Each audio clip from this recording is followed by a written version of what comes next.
Hello, everyone, and welcome to our latest hit of Between the Lines. I'm Sean Maloney, and joining me for the next 25 minutes is a man who's done it all in the English Prem, played Super Rugby, has a World Cup to his name, and is widely regarded as the nicest guy in world rugby. Schalk Brits, how are you, fella? I'm okay, mate. I'm trying to get my head around this homeschooling, lockdown, and new corporate life, but it's interesting. How does homeschooling rate against playing Test rugby? Um, if I take homeschooling at 10 out of 10, test rugby is pretty much around about 6, I would say. I've got three little boys, 8, 6, and 4, and they are absolutely bunkers. I'm a high energy person, and they are worse than I am. So it's quite interesting. I did see you're throwing your little Batman through the air the other day and almost putting him through the ceiling. Anything just to buy a few minutes of smiles and happiness, eh? Yes, I mean they want to be thrown around. They want to wrestle. I've made more contact in the last 6 months at home than I did normally during my career. I always gave it to the bigger guys like Dwayne or Eben, and they run into the wall. So yeah, it's been tough. You've been doing the homeschooling, looking after the three boys. The other thing that kept me entertained through the early parts of COVID was your work with Elmer Smith and Jean de Villiers as well. It seems like a lifetime ago I was watching those clips, but that looked like a lot of fun with those two. Sean, it's John. If he feels comfortable in the environment, he is. I mean, he's just a clown, really. But he's one of the funniest blokes I know. And we shot everything in one morning or one day, and it was because we had to do it before lockdown, and it was so much fun. I mean, Jean, literally, I almost peed myself with one of the acts or the one of the shows, and it was just the whole show was just a great success. But the day itself was memories made for a lifetime. The one that made me double over laughing was watching you two Muppets play Twister against one another, and his knee, he was about to blow his knee for a second time. Well, I don't know if you could hear it on TV, but he probably he had a loud fart that nobody could. I don't know if you can pick it up on the mic, but it was I could not. I cracked so much. I started crying from laughter, and it was just a great episode or a great time with the man. It looked like a whole heap of fun, and I'm guessing that it's been still you on cloud nine since late October last year. Man, oh man, it seems like a lifetime ago, hey, that we're all over there in Japan doing our thing. How did you settle in when you first got back home and adapt to normal life after that high at Yokohama and across the rest of Japan? Sean, I still haven't adapted. It was so weird coming back to South Africa where there was sort of a rugby craze in South Africa. I mean, we hoped that through the rugby and our success in rugby, we can show that as a country that's quite divided that we can work together, irrelevant of your background, religion, or the past. And it felt like it going into coming back to South Africa. I mean, there was thousands and thousands of people at Oliver Tambo supporting the Springboks. We went on a tour bus, and it was such a feel good feeling. And now, unfortunately, with COVID, a lot of other things has come out, and things as growth has been negative, and there's a lot of bad news. But from that perspective, getting back to South Africa for a month or two or three, there was some very good news. It was amazing. I was over there in Cape Town for the Sevens just before Christmas and hanging out with your strength and conditioning guru. And even he, as we walked down the street, people yelling and screaming, saying, "Hey, you've done it. Well done. Champion, champion, champion." Like, it was extraordinary, the cut through that even management were getting that kind of adulation from the locals. Yeah, I mean, Aled was one of the big success stories in our team. I mean, for people that, as South Africans, we always train hard and we try to be physical.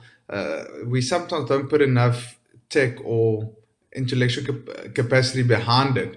You just want to beast the boys. And he came in and he was very scientific on the way we trained, how we trained, time spent on feet, recovery, all those kind of things. And I think we have to give credit to Alec for putting us through that, and then Russell give him the permission to do that. So normally when things go tough, they just push you harder. And he said, okay, let's look at it from a scientific perspective.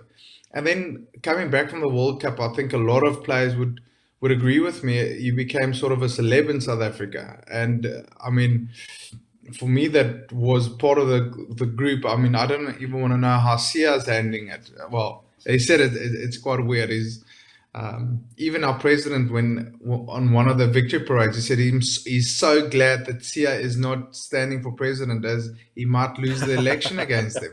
So from that perspective, it was amazing. And it's actually nice to get some good news out of South Africa and people supporting one team, one nation, stronger together. So there was a lot of synergies coming from the World Cup, and then winning the Laureus Awards was amazing. For someone with Jan Rupert and Nelson Mandela starting the organization, it was such a great feel good story. Yeah, he's gone next level, has Sia. We'll get into him in just a second. One of the what I touched on before I started recording this little chat was the fact that I've been looking back at some of those highlights from the World Cup, and they just automatically make you feel so good. It takes you back to an amazing time. I don't even think it matters which team you supported, but watching the box roll through and through and through was just such an incredible thing to witness. Obviously, you win the final, but I want to spin it back to your final game. I was commentating that one in, where were we? We're in Toyota Stadium from memory. Yeah, the red gear on, you're playing number 8, and you go off with a calf injury, but you would not stop smiling. Why? When you knew that was probably the end, were you still so happy? Yeah, well, there's a big story behind that.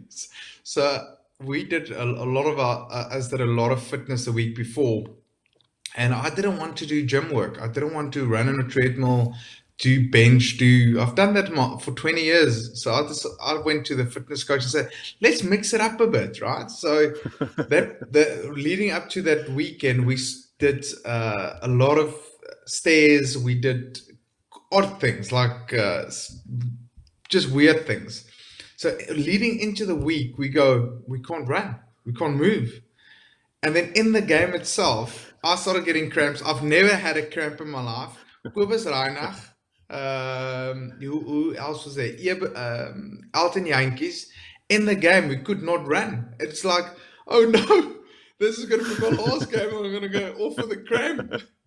And they asked me, do you want to play the whole game? I said, for sure, I want to play the whole game. I don't want to miss. And then the cramps just started happening, and it got worse and worse. And of course my teammates go, oh, this is just old age, man.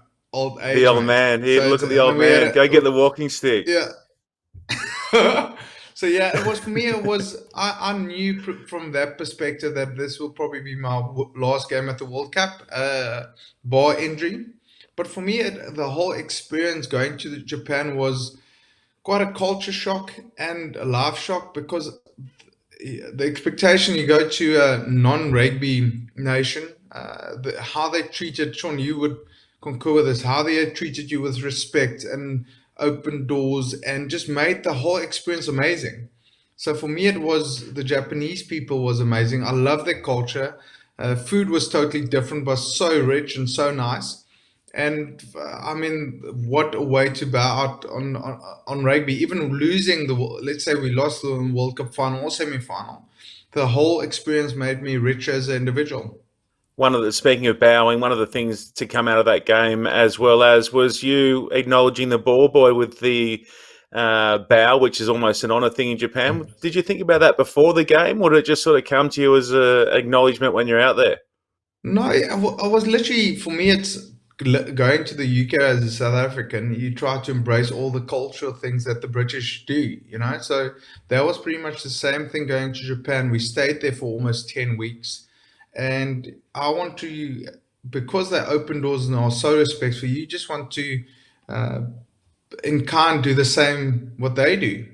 So it's sort of getting a habit. Never thought even anybody noticed that I did it previous games. It wasn't picked up, but it wasn't there that anyone could see. It was just actually just to say thank you, like, hi, thank you for the ball, and it got caught. It certainly did. It was very well received. So that kind of was the end of your playing campaign there, but you stay on there as a leader within the group. Speaking of leaders, one of the other things to come out of the aftermath were those clips that we got to see that Russie started releasing on Twitter and the like. That's extraordinary access that he gave up to us. Was that kind of has he just been selective in what he's let out, or was that kind of the vibe all the way through, the mojo for the team all the way through? Yeah, the thing is, with most things with a team sport, is not about the individual, and he referred a lot about his playing careers and how he was treated and how he treated other players. Of course, with entitlement, you become bigger than the game. There's a lot of things that happen to players, and at a very young age, you get a lot of fame.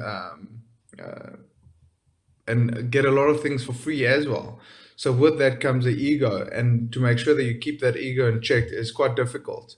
And that happens to most rugby players. And for us, he's put us in our place, and he was driving culture very hard from a perspective that let's be honest, let's understand each other, let's understand our differences, embrace our differences, and we have to have a relationship. If you've got a great relationship with the guy next to you, you know his wife, his kids, or his girlfriend, then he can build relationships. And that, from that perspective, he said he wished that when he was a player, that someone just could tell him he's an arsehole when he was an arsehole, and have that honesty with someone. And he said it himself, and that sort of came to the realization that this is a team sport. You have to sometimes sacrifice yourself for the greater good of the team. And that was a big drive in our team. Is irrelevant if you're number 33 or 31 in the touring squad, or you number one. There's no difference. You know, you add value just in a different way. And that was, I think, a big difference from a team perspective, that even the players that didn't play on the weekends or wore the 1 to 15, they prepared the 1 to 15 as best as they possibly could. And not just that, from a technical analysis perspective, Rassie drives that hard. And we made sure that everybody knows the KPIs of each team. So I think, although the 1 to 23 was amazing on the weekends, you have to give credit on the non-playing squad as well. Even with the Canada game or the Namibian game, the other guys prepared us as well as they could, and vice versa when we played the big games. One of the things that also seemed to come out of your camp through that campaign was you seemed like a really relaxed and happy group as well. Would that be fair to say? And who led that sort of vibe? Was it the older guys in the squad like you? I can't take any credit for this, Sean, but it was like you build But I up. You get will. 2 weeks. Yeah, I think what was quite interesting was you plan everything to the 10th degree. You arrive 2 weeks early or 2.5 weeks early to Japan, play against Japan. You know, we're ready to go play against New Zealand, and then boom, we get thumped by New Zealand. And I think minute 22 to or 23 to 28, they put 2 tries on us, and we lose our first game that we prepared for a very long time. That sort of took all the pressure off us, and that was quite a big thing. On all the games we played, all the pressure was almost on the other side, bar Japan, but yet the Japanese side played such a beautiful game, Mm. and I have to credit them in the way they approached the game. But then from there on, you know, Wales, we haven't beaten them in the previous 4 times.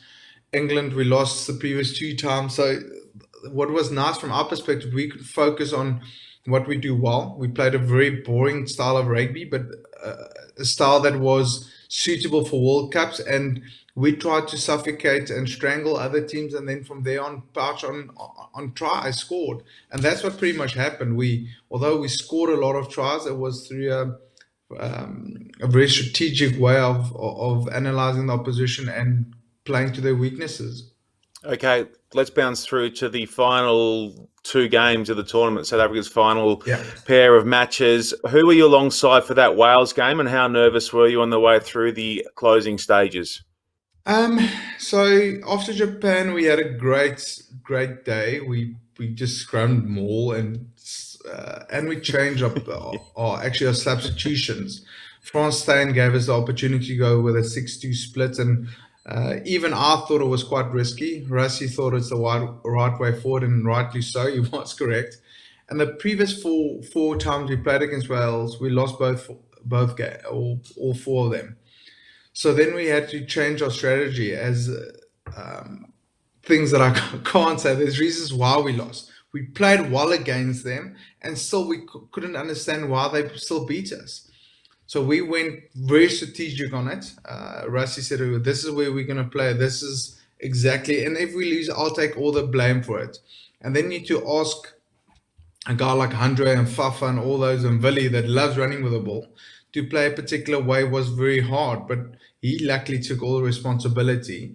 And it was on a knife's edge. And I think there was a minute 72 or something. We had a maul, got a penalty, scored, and then there was a big difference from a scoring perspective, getting back into our thing. So that was a very strategic way of playing against Wales. Luckily, we came through it, and we were lucky from a different perspective that they had a couple of injuries with Liam Williams and those kind of things. But you need a bit of luck during a World Cup.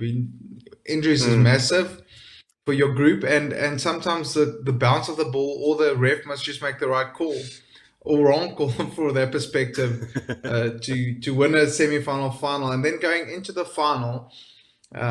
So beat Wales, fantastic. No, because the way we played, it was extremely boring. On the other side of the coin, you had New Zealand against England.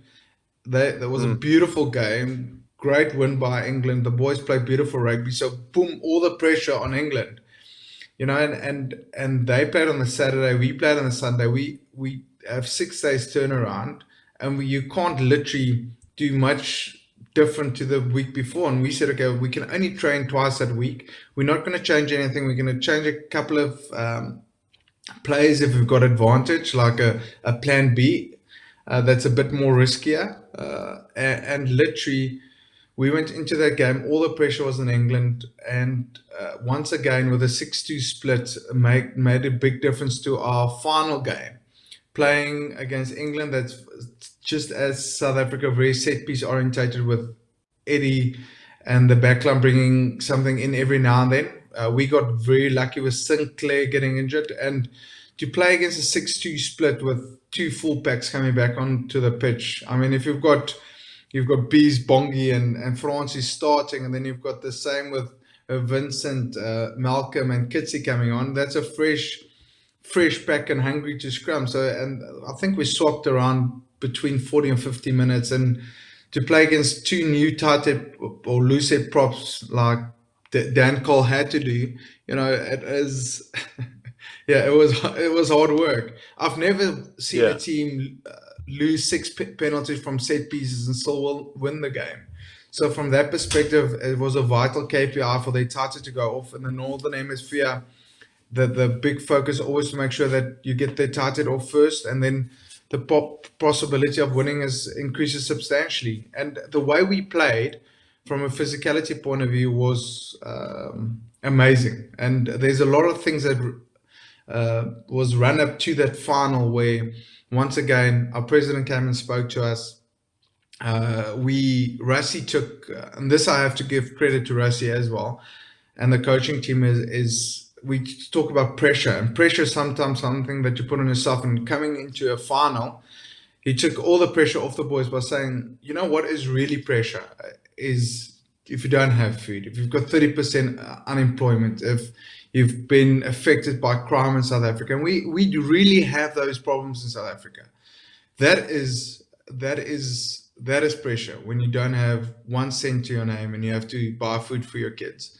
And that sort of took all the pressure off the players and saying, listen, you can't cry about not getting up. You can't cry about someone running over you. Just get in there, get stuck in. And I want you to make as many contributions as you can. And then from that perspective, that gave the players a lot of freedom to go and express themselves and make South Africa proud. Take me through the closing try. Peter Seftatoy pops to Cheslin. He comes down that right-hand side. What starts running through your mind and the guys around you in the stand? Well, I couldn't believe Peter Steph passing the ball, first of all. That was a miracle itself. And then it was for me, you see special players, but if you've got training with guys like Chesney, they wouldn't have been picked a couple of years ago because he's too small and he doesn't fit the mold of the way South Africans play normally. You get this kid that has just got jet shoes, and I guess if he didn't go to Toulouse, he wouldn't have had this opportunity. But he's not that I want to back myself, but I normally don't. I would back myself with someone not stepping me in 5 meter space, and he can do that probably three times out of three times.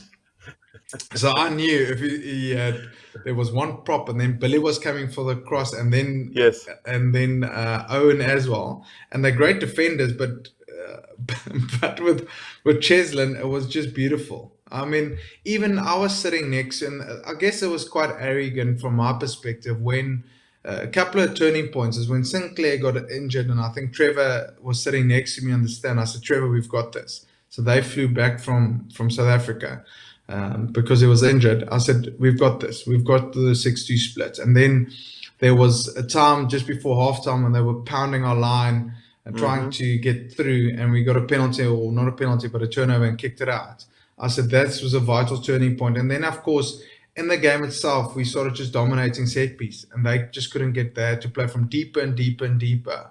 And when Cheslin scored that try, or actually the one before, I think it was Mapimps, when passed to it, Lucanio passed it to him, and it was just the whole setup, the whole way we played was a very proud moment, almost like a son seeing his child being successful. But going back to your point or your referral to Cheslin, what a rugby player. Yeah, no, it was special. I wonder if you had a moment in the aftermath there at Yokohama to think back to when Rassie reached out to you initially, because it's one of the great stories. You're sitting there, you're done with international rugby. Quickly touch back on that and then bring it forward to that moment. And then I've got one more for you after that. Go back to your reconnection with Erasmus. Well, I was in Ibiza celebrating a great career at Saracens in rugby, or for me was, and telling my fam, or saying thank you for all their sacrifices. Out of the blue, the three boys are sleeping. I'm having mojitos with the missus, and like most men want to do, you want to rekindle a bit of love, I guess. And then out of the blue, a text message comes, and the missus is like, I'm saying, Kulina, you won't believe it. Russie just texts me. And she says, really? I'm 38. And I go, yeah, it can't be Russie. I think it's Vincent Koch in South Africa having a couple of beers and taking the mickey out of me. So I'd sent back the question on the text message, Scala, are you ready? Or do you still want to play a bit of rugby? And I said, yes, of course, I'm the strongest, fittest, prettiest, quickest, most skillful that I've ever been. Being completely arrogant on the text message. After about 3 text messages, typical like my wife would be, she's a conservative one that solicits, and she goes, are you sure it's not Rassie? Of course, I'll phone back. Who picks up Rassie Erasmus 2 o'clock in the morning in South Africa? I'm going, oh no. Anyway, so luckily from that perspective, fast forwarding, work says I can postpone a year. What's the difference if I start working at 38 or 39? Yeah. Cambridge says I can postpone it with a year. And of course, the family says, the three boys says, yeah, daddy, I want to see you play rugby. And Kalinda says, go and enjoy it. And then looking at the end, having a beer next to the World Cup, meeting royalty, although Faf was in his Speedos, South African I Speedos, was going running to around ask, did budgie you have a pair of smugglers. Speedos, budgie smugglers to wear like Fuff as well? Were they just ready to come out too? No, we played with those things. It was the one thing is going to Japan, you would know is how humid it was. If you start, Mm. it was just normally you wear these pants underneath to stop the chafe. Then it was just too hot. You didn't want to wear. Well, it was a nightmare playing with a scrum cap, shoulder pads off. Everybody just was trying to minimize what they've got on, and those budgie smugglers were pretty special. So yes, Yeah, they I've got really a were. pair. Yeah. You can pull them out in your next at home with Jean. How does that sound? One last one for you, great man. What about if this is to be converted into a movie, the Springboks story of 2019, in the same way it was done with Invictus in '95? Who would play you if it was to be a Hollywood film? Um, the only guy that I would really want to play me, but not because of looks, is Brad Pitt. I just want to meet the guy. I mean, he's probably one of the hottest guys I've ever seen on set. Well, I've never seen him on set on TV, and I think my missus might want to definitely come with to meet the guy. So That'll definitely bring the romance back. yeah, what's a guy called? That's well, my friends, so Schalk Brits and Jean de Villiers would probably want to say that a very short, stubby kind of person needs to play me in the World Cup movie if there's one. But we'll see how it all plays out. It was an epic campaign, and it was so much fun to see you smiling all the way through. Brought so much joy to those watching on around the world, and obviously to those in Japan as well. So, mate, thank you for everything you brought to 2019 World Cup, and thank you for all you've given to the game.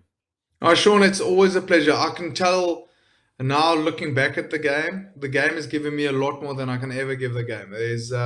You've got wonderful people in rugby. You've got an amazing game with amazing cultures. For me, I miss rugby, but I'm looking forward to sitting on the couch, having a beer, and watching the boys perform.